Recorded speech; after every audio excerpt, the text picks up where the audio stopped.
வசனம் சொல்லுவாங்கல்ல, முதல்ல யார் ஜெயிக்கிறான்னு முக்கியம் இல்ல, கடைசியில யார் ஜெயிக்கிறது தான் முக்கியம். லைஃப் தம்பி 80 வருஷம் இன்னையோட முடிஞ்சு போற. ஆமா, இது 100 மீட்டர் இல்ல, இருக்கிற தம்மெல்லாம் ஒன்னா செலவழிச்சு டபக்குன்னு ஓடி போயிட்டு கயிறை தொடறதுக்கு 42 கிலோமீட்டர் ஓட வேண்டிய மராத்தன் 1 கிலோமீட்டர் வேகமா ஓட்டு அப்புறம் தரையில விழுந்து கிடந்தா என்ன பிரயோஜனம்? தம்ம கடைசி வரைக்கும் சேவ் பண்ணணும்.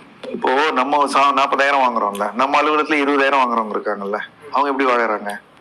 நம்ம அலுவலகத்துக்கு வெளியில வாட்ச்மேன் 10,000 வாங்கிட்டு நிக்கிறாருல, அவர் எப்படி வாழறாரு? உங்களோட டபுள் வாங்குற 80,000 இப்படி வேற வேற ஸ்டாண்டர்ட் ஆஃப் லிவிங் இருக்குல்ல. நீங்க மைண்ட்ல என்ன 40,000 வந்த உடனே உங்க சம்பளம் வந்த உடனே நீங்க 50,000 70,000 ஆளுங்களை பார்த்து நீங்க வாழறீங்க. நீங்க 20,000 ஆள் மாதிரி வாழ்ந்தீங்கன்னா 20,000 மிச்சம். எல்லா லெவல்லையும் எல்லாரும் வாழறாங்கல்ல.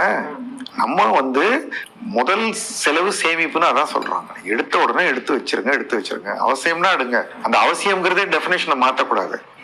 மெடிக்கல் தான் எமர்ஜென்சி. நீங்க ஒரு டேர்ம் இன்சூரன்ஸ் எடுத்துட்டு, மெடிக்கல் ஒரு இன்சூரன்ஸ் எடுத்துட்டு நீங்க ஒரு சேமிப்பும் ஆரம்பிச்சிட்டீங்கன்னா நீங்க கம்ஃபர்டபுளா நீங்க லைஃப் ஓட்டலாம்.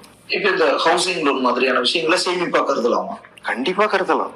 நீங்க அந்த மாதிரி ஒரு லோன்ல நீங்க போய் உங்களை மாட்டிக்கிற போதுதான் நீங்க வேலையை விட மாட்டீங்க. நீங்க இஎம்ஐ கட்டி தான் ஆகணும். ஆனா கட்டுற இஎம்ஐ வீணா போகல, உங்களுடைய ஒரு வருங்கால சொத்தா டெவலப் ஆயிட்டு இருக்கு. அதுக்கு ஒரு வரி விலக்கு கிடைக்குது, இன்னமும் கிடைச்சிட்டு இருக்கு, இன்னும் எடுக்கல. அது வரி விலக்கு கிடைச்சிட்டு இருக்கு.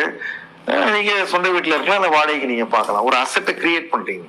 சொத்து விலை ஏறிட்டு தானே இருக்கு, தங்க விலை மட்டுமா ஏறுது? நீங்க ஹவுசிங் லோன் போனாலே முதல்ல 20% நீங்க கொடுக்கணும். அதுக்கு ஒரு சேமிப்பு வேணும். 100% உங்க வீட்டு விலையை அவன் கடன் கொடுக்க மாட்டான்.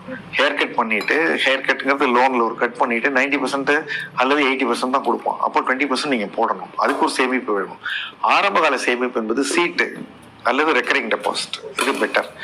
வட்டி எல்லாம் கம்மியா வரும் சார். கம்மியா தான் வரும். பாதுகாப்பா இருக்கணும்னா கம்மியா தான் வரும். நீங்க ஹைவே இருக்கு, ஹைவேல நீங்க உங்க வண்டி 200 கிலோமீட்டர் வண்டி ஓடக்கூடும். ஹைவேயும் நல்லா போட்டிருக்கான். 200 கிலோமீட்டர் போனீங்க, போன் டிங்குன்னு முடிஞ்சீங்க, மீடியன்ல தட்டினா எங்க பார்ப்பீங்க? இருக்கிறது எல்லாம் கெப்பாசிட்டி. நீங்க சேஃப்டியும் பார்க்கணும். நீங்க முதல்ல அதை பண்ணுங்க.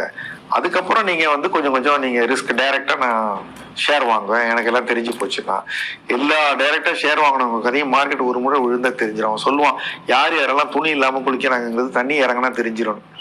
இப்ப தண்ணி மேல இருக்கு, எல்லாம் உள்ள சுத்திட்டு இருக்காங்க. நான் பெரிய நீச்சல்காரங்க, தண்ணி இறங்கினா தானே தெரியும். உள் வாங்கினா கோயில் மகாலிபுரத்துல தெரியுற மாதிரி இப்ப யாரெல்லாம் கடன் வாங்கி ஷேர் வாங்கியிருக்காங்க, அளவுக்கு அதிகமா எக்ஸ்போஸ் ஆயிருக்காங்கிறது மார்க்கெட் 1000 இல்ல, ஒரு 2-3 நாள் விழுந்துனா டபுள்னு தெரிஞ்சிடும். ஏன்னா எல்லா ஷேர் மார்க்கெட் கம்பெனிகளும் நீங்க எடுத்தோடனே என்ன கேட்கறாங்க, போன்ல வாங்குங்கன்னு சொன்னா, சார் மார்ஜின்ல வாங்கட்டுமா, என் பேங்க்ல பணம் இருக்கு, என்ன மார்ஜின்ல வாங்க சொல்றாங்க. அப்படிதான் கொஞ்சம் பணம் கொடுத்து ஷேர் வாங்கிக்க. நான் எப்படி தங்கத்தை சொல்லணும் அது மாதிரி.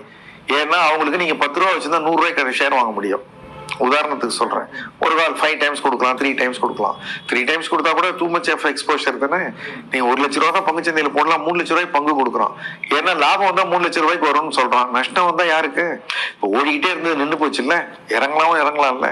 சீட்டுங்கிறது ஒரு பவர்ஃபுல் சேவிங். யார் முதல் வேணும்னு நினைக்கிறாங்களோ அவங்களும், யாரு கையில சேவிங்ஸ் பண்ண வாய்ப்பு இருக்குதோ அவங்களும், 2 பேரும் இருக்கிற குரூப்ல இருந்தா நமக்கு வாய்ப்பு கசர் நிறைய போகும். நம்மள மாதிரி எல்லாமே சேமிக்கிற ஆசாமியா இருந்தா எவனுமே தள்ளி எடுக்க மாட்டான். அப்போ பிரயோஜனம் இருக்காது. எல்லாருமே தள்ளி எடுக்கிற ஆளா இருந்தாலும் பிரச்சனை. சோ சீட்டுகள் நல்ல ஒரு பவர்ஃபுல் சேவிங் தான்.